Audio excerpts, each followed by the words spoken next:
I searched far and wide to put together a Mega Venusaur EX list for all of you guys here on the channel. It's my first take at the deck. I haven't actually played any games with it. I just kind of am speculating a little bit of what it's going to look like. When the Mega format rolls around, here's a look at the list. If you guys grab the screenshot of this or whatever, remember to like and subscribe. If you're going to dip now, you might as well. I'm going to kind of talk about the ideology I had behind building the list, how I kind of want it to work, what it's kind of meant to do. Just because I think Mega Venusaur is one of the better megas that has been released. Yes, they give up 3 prize cards, but they are all incredibly powerful cards. So this is my first iteration of a list. I hope you guys can enjoy this. I'm going to try to do more of this with some of the newer decks for you guys and my take on it. So we have 4 Teal Mask Ogre Pawns because this card is the lifeblood of the deck. It kind of lets you kind of just cycle through your deck pretty aggressively. It lets you accelerate the energies you need to use with Mega Venusaur. Teal Dance is your draw engine. Myriad Leaf Shower is also a fantastic attack. 30 plus 30 for each energy attached to both Pokemon. So it's pretty good, pretty sizable, a good cleanup attack. We have a 3-3-2, or sorry, 3-3-3 Venusaur line. We're going to choose to use the 80 HP Bulbasaurs because we're not playing any copies of Buddy Buddy Poffin. The 4 Nest Ball, 4 Bug Catching set combination seems like the correct tools to basically just find all your basics, kind of get the ball rolling. And you have Lily's Determination as well that'll keep drawing you up to 8 cards in the early game. So your setup should be pretty apt as we're going. And the Teal Dances will help us draw more cards, etc. It also has an attack Bind Down. During your opponent's next turn, the defending Pokemon can't retreat. So in a situation where we're in a little bit of a pickle, this Bind Down attack can actually come in handy and put us in a spot where we can, stake an opponent's active Pokemon there for a couple turns, and then get our board rolling. We have the 110 HP Ivysaur, pretty beefy guy. The attack's nothing crazy, but the 3 retreat cost is something to be of note. Finally, we have Mega Venusaur, which is a part of our engine. As a Solar Trans ability, once you're in turn, you may, as often as you'd like, you may move a grass energy from one of your Pokemon to another Pokemon. So you can just keep, moving it back and forth, back and forth, back and forth. 240 damage, and you can heal 30 from this Pokemon. So a pretty sizable attacker. Not a lot of things in the format currently that can one-shot it. So if a Dragapult swings into you, a Gardevoir swings into you, you can heal up all that damage. No sweat, no questions. We have now the additional fun stuff in the line. We have a 2-2-2 line of Meganium. 70 HP Chikorita, which is one of the few reasons maybe you'd want to play the 70 HP Bulbasaur, but I think I'm just going to commit to the bug catching set and the Nest Ball idea because it eats up a lot of space, and those like Poffins become kind of dead middle of the game. We have the Bayleaf, which is a pretty decent attack, 50, and you force him to switch out. I don't really want to be attacking with Bayleaf, but if the situation occurs, we can. Meganium as well has a really cool ability, Overgrowth. Each basic energy attached to your Pokemon provides 2 basic grass energies. This effect does not stack. So 1 Meganium is out, it's all you need. Basically then becomes, every energy becomes 2. So 2 energies attached to this Venusaur becomes a 240 attack. 2 energies attached to this Ogerpon becomes 120 damage instead of the 60 damage it would otherwise provide. And that gets to attack a lot quicker. You can also now attack with stuff like this Pheasantipity a lot easier, etc. if you want to snipe and do some stuff. Solar Beam is a pretty bad attack. We don't really want to use this for 140 damage, but it just lets us go ahead and use Teal Mask Ogerpon as a weapon of mass destruction, because now this Myriad Leaf Shower can effectively one-shot anything in the Pokemon trading card game. Given how many energies we have 8 grass energies. Realistically, we're hitting 6 or 7 of these pretty reliably throughout a game. This can unironically one-shot probably any Pokemon in the game if we can get the ball rolling. I also included a copy of Durant EX. The Sudden Shearing ability is pretty cool because we can discard the top card of our opponent's deck, but also Vengeful Crush does 120 plus 30 for each prize card our opponent's taken. This is a card that can kind of come in towards the end of the game and maybe do a little bit of shenanigans towards the end.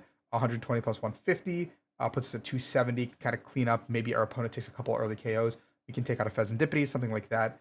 So the Vengeful Crush attack is pretty good. I also considered a Tapu Bulu in this slot.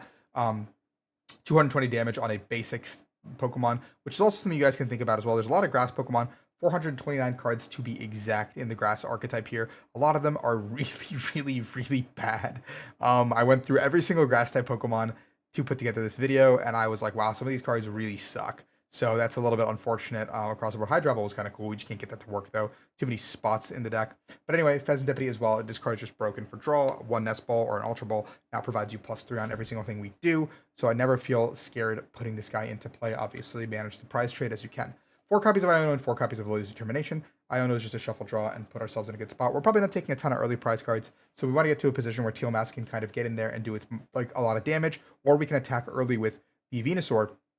Iono our opponents to put them in a spot where they can't actually respond. We can catch up on the prize trade that way, and then we can go in from the rest of the game with like Teal Mask or Durant to close out the game. We have Lily's Determination. shuffle, draw 6. If you have all your prize cards remaining, shuffle, draw 8. So this card's going to be pretty useful in the early game because I pretty much think we're probably going to have to give up 1 or 2 prize cards before the game even begins, which then means that we can go Lily's Determination in the early game, and then we can go into Iono when our opponent's at 4 prize cards, attack with Venusaur. Venusaur's 240, does pretty much perfect numbers on a lot of things. Take a prize card at 2 there. Their opponents are down to 4. They have to deal with this behemoth of a card. If they can't deal with it, we probably have a second Venusaur in tow, or we can go with the Ogre Pawn at that point, and now we're the aggressor. We take over the state of the game. We are the aggressive player from this point onwards, and we control the tempo. 3 copies of Boss's Orders and 1 copy of Countercatcher. I'm not entirely sure what the count on this should be. If we're choosing to play from behind quite a bit, I think maybe 2-2 is better. But again, I need to actually play some games and see how the deck actually functions. Because I want to have Boss early because we can then just threaten those like support Pokemon. We can threaten like Genesects, Pheasantippides. We can just put pressure on like Gardevoir, for example. Put pressure on Dragapult's engine. Because some of those decks are slower as well, and we can kind of dictate the pace. Also, by this point, Psyduck will be out. So Poltnor does get a lot worse. We'll have 1 copy of Wally's Compassion in here because I think this card is really cool if we just want to go for a lone, like double Mega Venusaur strategy where we just heal all of our damage from 1 Mega Venusaur, put all the energies back into our hand. Now, this is also kind of cool because we can dictate exactly how many energies we want to put back in our hand, and then we can tilt dance them back onto the board so we can draw a couple of cards as well in tandem with this Wally's Compassion. So we can draw probably up to 3 or 4 cards with this, as well as having the Meganium in play and the Venusaur in play, so we can just get the ball rolling and have everyone set up. I think we might want more than 1 copy of this, but I just feel like it's very difficult to like utilize in a proper manner. But we have no discard supporters. Like there's no research in the deck, so this Wally's Compassion should ideally sit in our deck until the moment we need to use it, like a Turo. That's my logic for it. 4 copies of Bug Catching Set. Look at the top 7. Get a 2 combination of Grass Pokemon and basic Grass Energies. Just incredible card. Gets anything in our deck effectively. We have so many Pokemon and so many Grass Energies.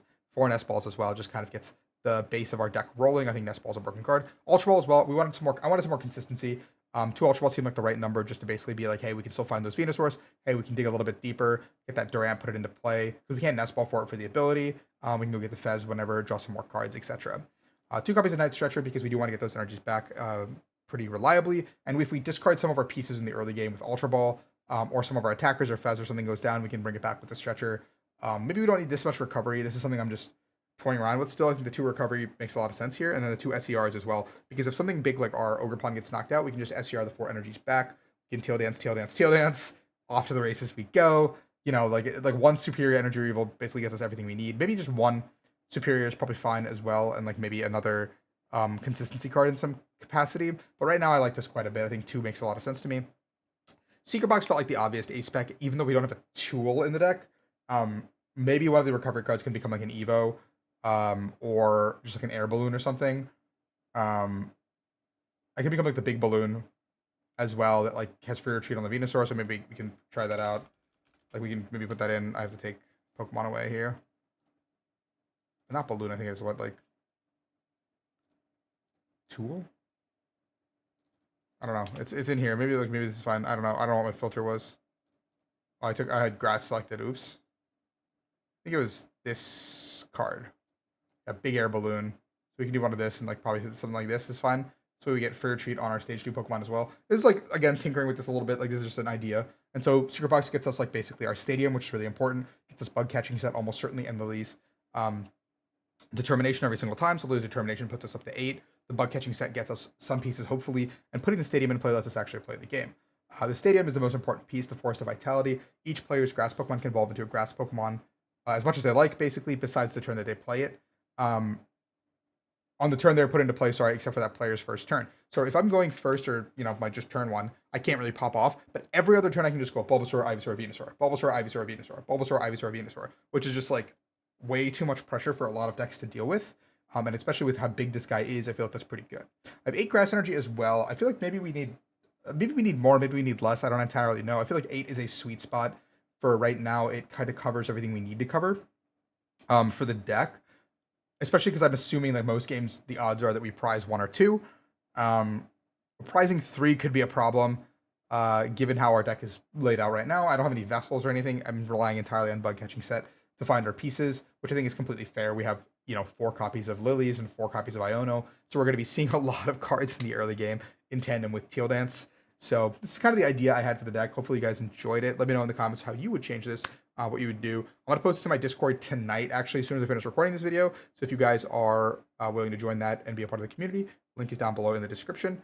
And I have a bunch of other sponsor links that you guys should bookmark and be ready to go. But thank you. I'll catch you guys in a different video. Peace out.